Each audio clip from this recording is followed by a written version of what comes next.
Hi, I'm Claire, and this is my reading wrap-up for April 2020 and the Owl's Magical Readathon. Now, I don't usually do a monthly reading wrap-up because my reading month to month is fairly inconsistent in terms of the numbers, but this month I ended up reading 13 books, including 11 of them that were for the Owl's Magical Readathon, so I thought I'd better kind of wrap that all up here, and then I'll do more in-depth reviews for each of these books in the format I normally do, which is 5 reviews all in one videos in the order that I read them. Because it might take me a while to get these all recorded and out, I thought I'd better wrap up the Owl's Magical Readathon so that I'm not talking about what prompt I read this book for in all of those review videos. Now, for those of you who don't know the Owl's Magical Readathon, I did a video on this previously where I did my reading list for the Owls, and also G over at the Book Roast, who actually organizes the Magical Readathon, she has a video going a lot more in depth on it, explaining it properly, so I will link those two things in the description box below if you're interested. But if you just want the TLDR, the Magical Readathon is a 2-part readathon that happens in April with the Owls, the OWLs, and in August with the Newts, NEWTs. These are the 2 types of exams you take at Hogwarts in the Harry Potter books, and basically the prompts correspond with different classes, and depending on what prompts you complete, you have passed this exam, and that allows you to choose a magical career for yourself. Now, in my TBR video, I set out a few careers that I was interested in, and I looked at the prompts that I would need to achieve all of those. I was looking for a cluster of different exams that would give me the most access to all of the careers I was interested in, so that I could have some room to choose when it comes time for the Newts. I was most interested in Wandmaker, Potioneer, Magi-Zoologist, and Culinary Sorcerer. And between those 4 careers, I thought I could kind of do them with maybe 6 prompts, reading 6 different books.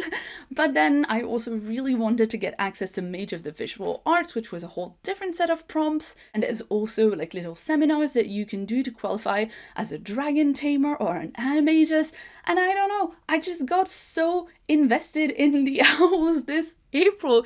Usually when I start doing a big readathon like this, I kind of get a bit into it, start the first week, and then completely peter out, but this time it was the complete opposite for me. I really got into it.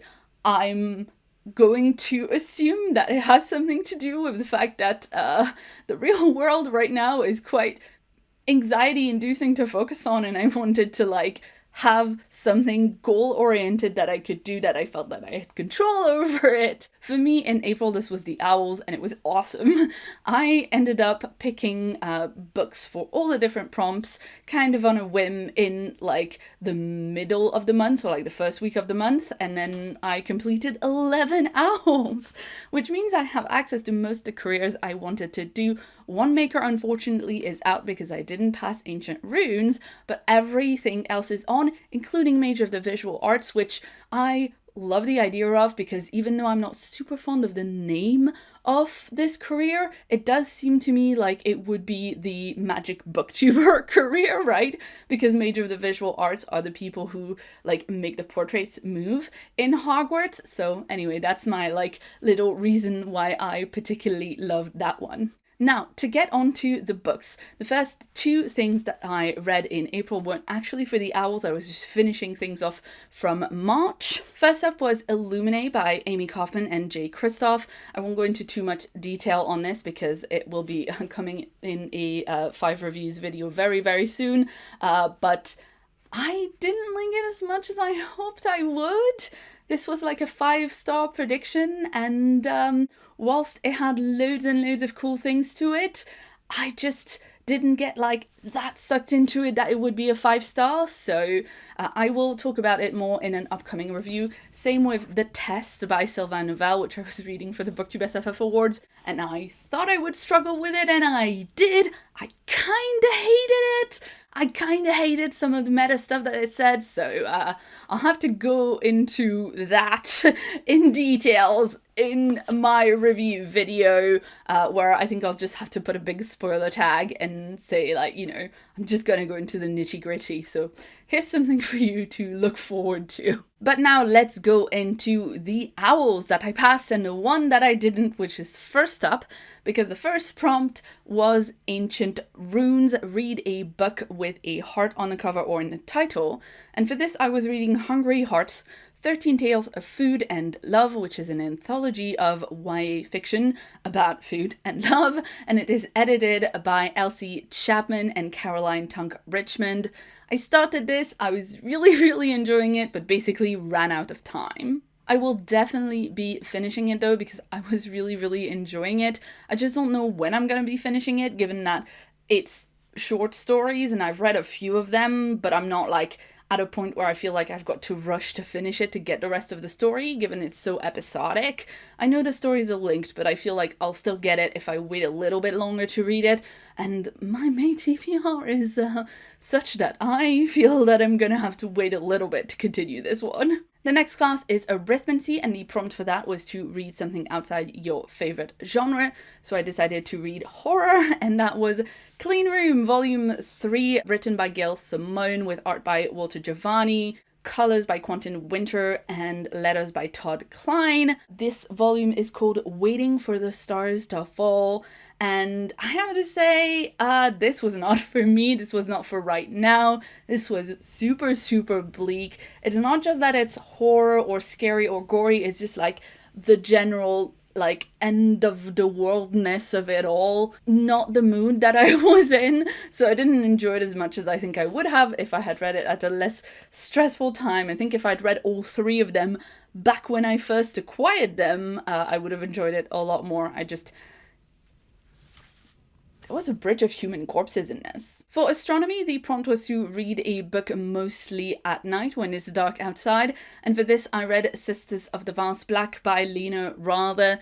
This book packed a punch. The start was maybe like a little bit slower, I wasn't sure where it was going, but it was quite intriguing, and then like the ending was just really thrilling, but content warning for a deadly pandemic that is highly contagious. So there is that. Also Illuminate, deadly contagious pandemic. I just ended up somehow reading a number of books with like highly contagious deadly diseases, which was not the plan, but it just happened. For Care of Magical Creatures, we had to pick a book with a creature with a beak on the cover. So I went for This Is How You Lose the Time War by Amal Al-Motar and Max Gladstone. We've got these two birds on the cover. Unfortunately, this one didn't super work for me. The writing is really gorgeous, but I wanted more plot and more time travel in it, and I was a little bit disappointed. For Charms, the prompt was to read a book with a white cover, and for this I read The Guest Cat by Takashi Hirade. This is translated by Eric Selland, and unfortunately, I just didn't like this. I know that part of why I didn't like this is that I'm missing so many things about like the Japanese culture reference in this, because it is translated from Japanese. But it's also literary fiction, and like those two things together were like a bit too much for me. I'll talk about it more in my wrap up, but I just like didn't get it at all. Next up we have Defense Against the Dark Arts, and the entire reason I decided to start assigning books to all of the other prompts I didn't originally intend to fulfill, and that's because the prompt for Defense Against the Dark Arts was to read a book set at sea or on the coast, and I picked Voyage of the Basilisk by Marie Brennan. This is the third volume in the Memoirs of Lady Trent. Absolutely love this series, and when I realized that this could fulfill the Defense Against the Dark Arts prompts, I was just like, yes, I would like an excuse to read that book. Read it, loved it. I'm now looking for further excuses to read more books in this series. I now realize that I could have read book number 4 in this for a book with a white cover. And now that I realized it was a possibility, I've just realized this right now because all the books are like white with dragons on them. Now that I realize that, I'm so bummed that I didn't do that, because I definitely wanted to keep going straight away. For divination, the prompt was to use a random number generator to pick a book out of a list of books, and the kind of amount of books that you put on the list and the choice of book that you put on the list to be randomly picked from was left up to you. The random number generator ended up picking The Guns Above by Robin Bennis from my TBR shelf, which is a book I was sent for review a really long time ago and ended up not reading when I first got it because I was somewhat concerned about what the synopsis sounded like and some tropes that might be in it. Again, I'll go into more detail about this later, but like, this really surprised me. It didn't go where I thought it would, and I really loved it. There is a sequel, I'll definitely be reading it. Next up was Herbology, and for that the prompt was to read a book starting with an M, and for this I read Memory Called Empire by R. Katie Martin. I was so excited to finally get to this book. I thought I would love it, and indeed I did. I absolutely adored it. I'm so glad that I finally got to it because it was most anticipated for a super long time and I kept like not making time to read it, so very happy this got read. Next up, we had to read a book featuring witches or wizards for History of Magic, and for this one I kind of doubled up with the Reading Rush stay-at-home readathon, where one of the prompts was to read a book that would make you smile. So for this reason I picked Thornbound by Stephanie Burgess, the second book in her Harwood spellbook series, maybe third, I'm not 100%, but it is a novella. We follow characters that I already knew, so I knew I would really enjoy it, and I did. The next class was Muggle Studies, and for this, the prompt was to read a contemporary. Once again, I doubled up with the Reading Rush stay-at-home readathon, where one of the prompts was to read a book set somewhere that you really want to be at. So for this, I picked Well Met by Jen DeLuca, which is a contemporary romance novel that takes place at a Renaissance fair. Like all year long, they're organizing this Ren fair and then they put it on at the end. And you know, I think there are enough fundamental similarities between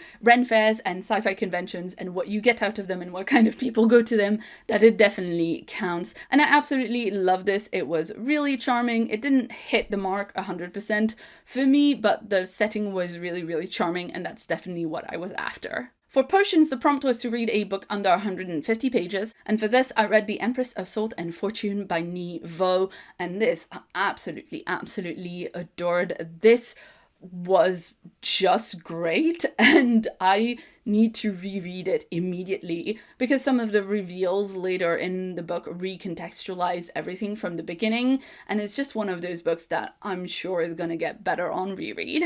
And finally, for Transfiguration, the prompt was to pick a book featuring shapeshifters. For this, I picked Mooncakes by Wendy Xu and Suzanne Walker, and it was delightful. I mean, the artwork is really beautiful, very charming.